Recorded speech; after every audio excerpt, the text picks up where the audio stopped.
আসবেন আমাদের আসরে।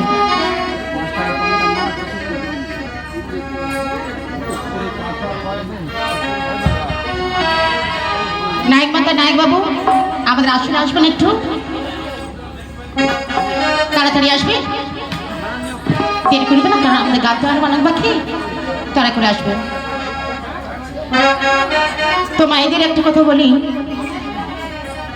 আচ্ছা অন্তরজনকে যে মায়ের গুণগান গাইছি আমরা, যে নায়কবাবুর উদ্দেশ্যে এবং নায়কবাবুর বাড়িতে সবাই মিলে একটু আশীর্বাদ করবে। আমার যে নায়কবাবু নায়ক মাতা যে মনে আশা নিয়ে এই যে মায়ের গুণগান দিয়েছি, উনি যেন প্রতি বছরই না এমনভাবে মায়ের গুণগান দিতে পারি এবং আপনাদের চলো সবাই মিলে ও তোরা সংকের ধ্বনি রে